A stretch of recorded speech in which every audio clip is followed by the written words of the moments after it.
Bête Noire, vous recevez la présidente de l'Assemblée de la province sud, Sonia Baquès. Sonia Baquès, bonjour. Bonjour. Merci d'être avec nous ce matin, juste après cette Assemblée de province.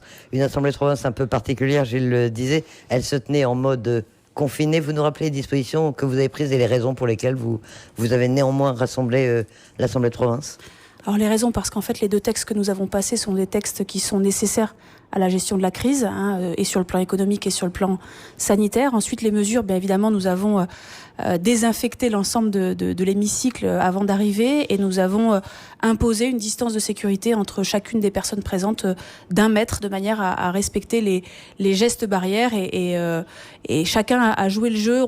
Chaque groupe en fait a limité le nombre d'élus présents. Nous n'étions que 19, et donc ça a permis d'avoir une assemblée où on a pu respecter les consignes sanitaires. Dans une ambiance un peu particulière et où l'unanimité a prévalu étant donné l'ordre du jour.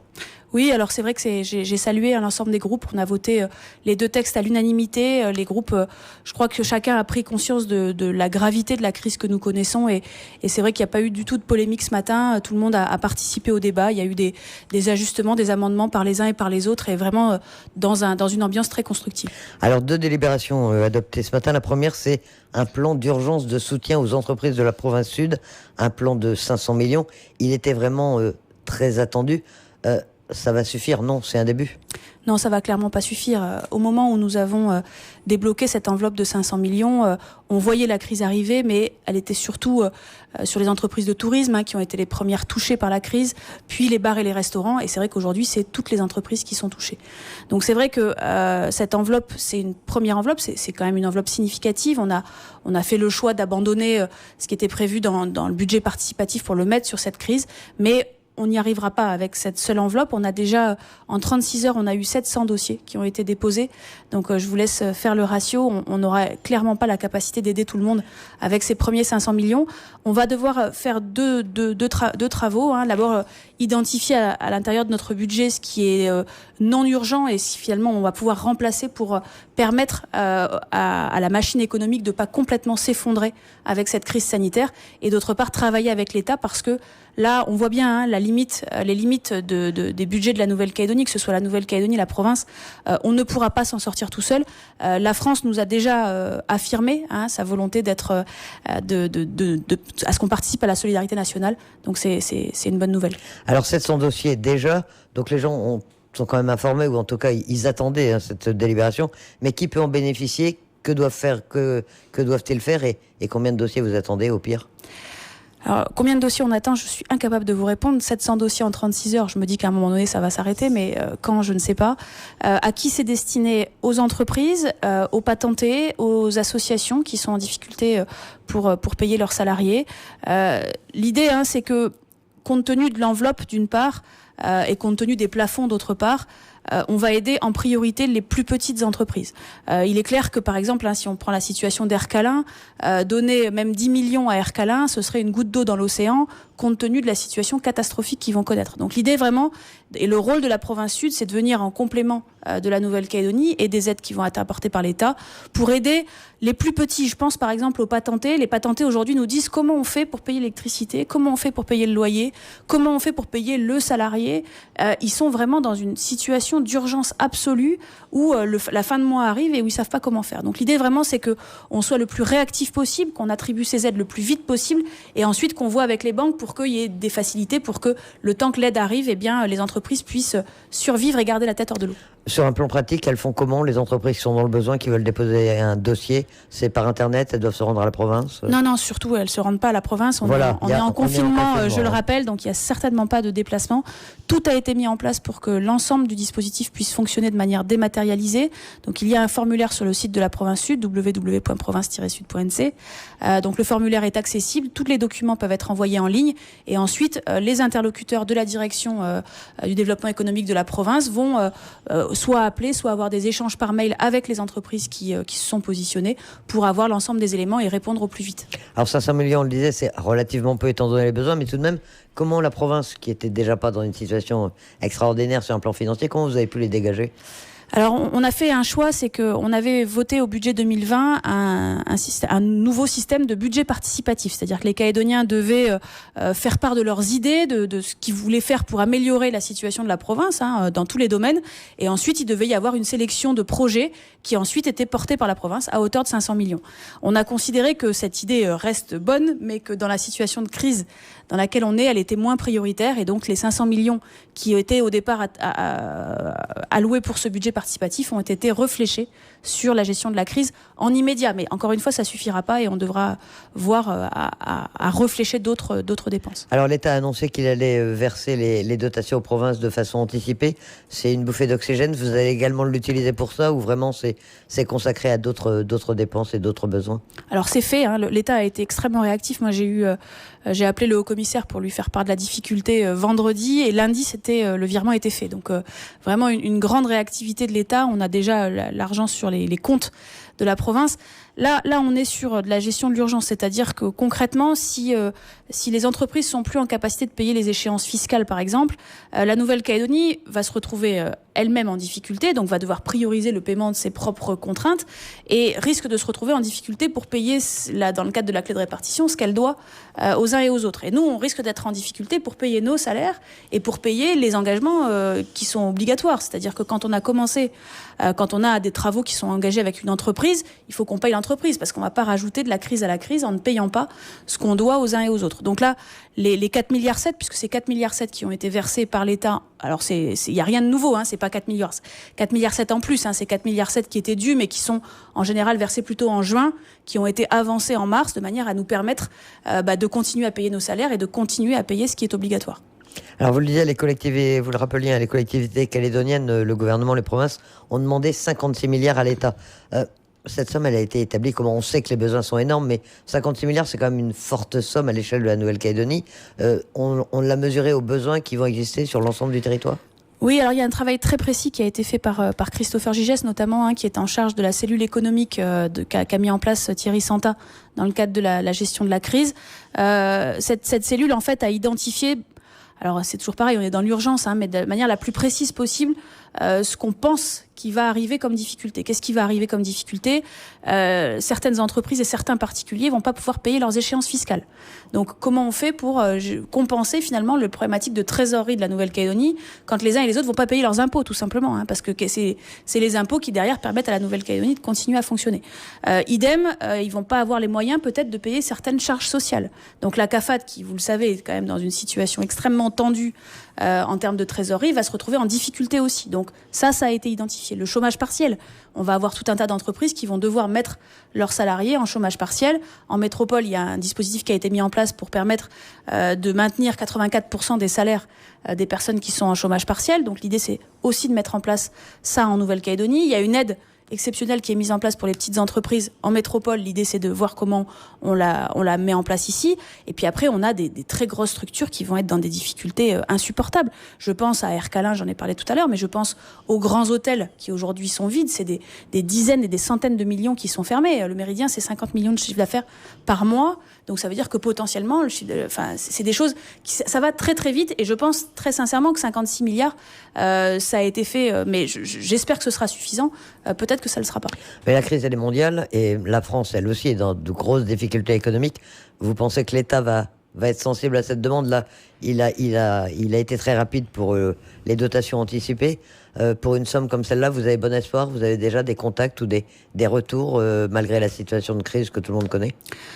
Alors on a vraiment, je le fais pas pour des raisons politiques, mais on a vraiment la chance d'appartenir aujourd'hui à la France parce que sincèrement, si on n'était pas français aujourd'hui, on serait le cadet des soucis de la terre entière. Aujourd'hui, si on peut avoir accès, je pense par exemple aux masques. Aujourd'hui, on n'aurait pas pu aller les chercher si on n'avait pas l'aide de la France. Je pense évidemment à l'argent qui nous est versé, mais en fait, on est dans une situation où on pourrait pas s'en sortir. On serait en faillite totale, et donc aujourd'hui, et on n'a eu aucune ambiguïté de la part de l'État sur le fait qu'on faisait partie du dispositif national. Alors on a été un peu décalé parce que on a la compétence en matière de santé, donc l'urgence sanitaire, elle n'a pas été déclarée au même moment. La question du confinement, elle a été décidée en partenariat entre le président du gouvernement et le haut-commissaire, puisqu'on est dans des compétences qui sont partagées. Donc en tenant compte des particularités de la Nouvelle-Calédonie, des compétences particulières de la Nouvelle-Calédonie, l'État nous a dit, on est là, vous faites partie de la France, et on est là pour vous accompagner sans aucune ambiguïté à aucun moment. Donc, on a bon espoir que ça continue, parce qu'on est bien évidemment une collectivité de la République. Alors donc un plan d'urgence de soutien aux entreprises de 500 millions. L'autre texte est plus médical ou sanitaire. C'est l'aide médicale pendant l'épidémie. En quoi ça consiste ? Tout simplement, en fait, là, les ressortissants de l'aide médicale ont l'obligation d'aller se faire soigner dans les dispensaires. On risque d'avoir une difficulté si la crise augmente, ce qui est probable, d'engorgement des structures. Et là, l'idée, c'est de permettre aux ressortissants de l'aide médicale de pouvoir aller se faire soigner partout, tout simplement, de manière à ce qu'il n'y ait pas de risque, plus de risques pour ces gens-là que pour d'autres. Et puis, pour éviter que les gens se déplacent, on a aussi permis que les droits soient maintenus sans avoir à se déplacer pour renouveler sa carte d'aide médicale. Alors, toujours dans le domaine sanitaire, et là, ce n'était pas décidé en Assemblée de province, vous l'avez annoncé il y a quelques jours, cette commande importante de chloroquine, on va dire pour faire simple, puisque ce sont des termes un peu compliqués. On sait que c'est un produit dont on parle beaucoup aujourd'hui en métropole, à l'initiative d'un professeur de médecine de Marseille. Mais pourquoi vous avez pris cette initiative ? Vous avez été convaincu par tout ce que vous avez pu entendre sur...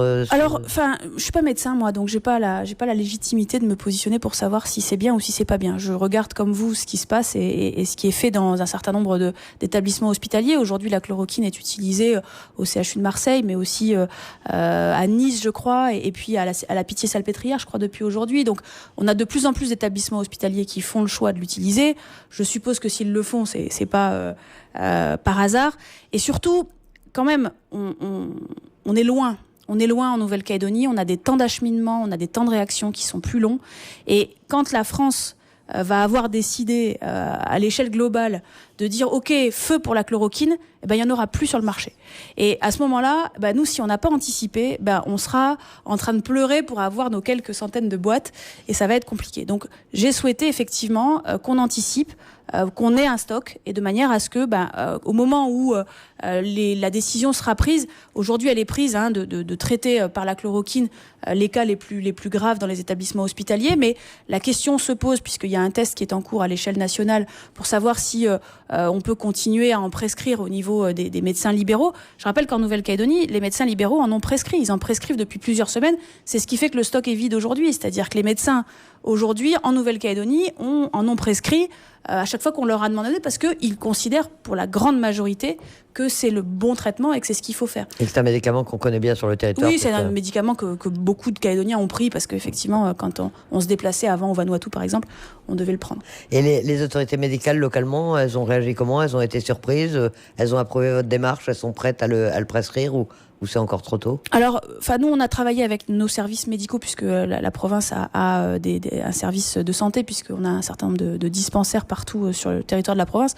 Donc, je crois que globalement, il y a une grande majorité des médecins qui considèrent qu'effectivement, compte tenu des dégâts qui sont causés par le Covid-19, on peut pas se permettre d'attendre plus longtemps. Donc moi, j'ai consulté des spécialistes, des cardiologues, puisqu'il était question de la question des effets pour les gens qui sont en difficulté cardiaque. Et les cardiologues m'ont dit non, mais la question se pose pas. Enfin, je veux dire, on a les dégâts qui sont faits par le Covid-19 sont tels que la question doit pas se poser comme ça. Donc on a, me semble-t-il, des premiers contacts que j'ai eus, une volonté d'aller dans ce sens-là. Mais encore une fois, nous, on n'est pas médecins, moi je prescris pas ça. L'idée, c'est d'avoir le stock et ensuite, avec les autorités sanitaires, de voir ce qu'on en fait. Et le stock de la province sera bien évidemment à disposition du Medipôle quand il décidera de l'administrer ou des médecins libéraux qui décideront de le prescrire. Alors même si c'est pas même si le moment n'est pas sans doute d'être pointilleux ou est-ce que c'est du rôle de la province ou de la présidente de la province? Vous avez commandé des masques également, le gouvernement en a commandé.